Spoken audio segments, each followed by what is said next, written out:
in the interview, Kimmel is just like sitting very grim-faced like this, and she's next to him, and she's talking about how she has disowned relatives in her family who voted for Trump. It hurts me so much because of the personal relationship I now have, where my husband is out there fighting this man.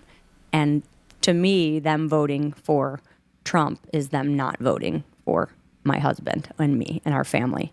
And I unfortunately have kind of lost relationships with people in my family because of it. She says this thing, which is so amazing. She goes, it's not about politics or a party. This is an attack on my family, on my husband. It's personal. I think I need to be deprogrammed. And yes, she's almost at the door, but she says it herself. She goes, I kind of wish I could be deprogrammed. I wish I could like deprogram myself in some way. Okay, we've been trying to tell you that, and we could help you, and maybe not sending a 10-point, like, could you imagine what that list was? And then you have to think about like how did Colbert get to that point? How did Kimmel get to that point? They're surrounded by people who indulge them, right? There's not anybody that's going to sit down and go, hey, look, like I say this a lot to people when I get in arguments. Why do you care so much about my opinion? Why do I have to agree with you? Like, why is it so important to you that I agree with you? Generally, that makes them think about their own self-doubt.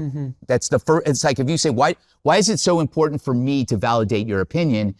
It's not important, but this is a big deal. And you hope they go away and they go like, why do I need people to agree with me? Is it because I have a measure of self-doubt behind, and it usually is self-doubt, because you have the ego, which is a fear of being embarrassed, and they don't want to be wrong. They don't want to be, like, Kimmel doesn't want to walk out and say, I really fucked up.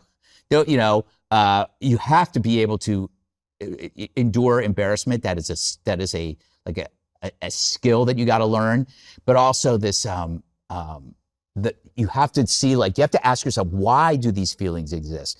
And underneath all of it is it's a recursive, it's fear. What is the fear? It's self-doubt that you might be wrong, and that leads to more fear. If you could just figure that out, you will then say, okay, it's all right if I'm wrong, and it's okay if they're wrong, and we can still be friends. But there's something about among liberals that you will estrange, is that the word? Estrange yourself? Is that the word? From your family? Because it's ego, it's personal. I mean, think about that. That's like not being in a relationship with your relatives because they root for a different team, like a different football team. It's crazy.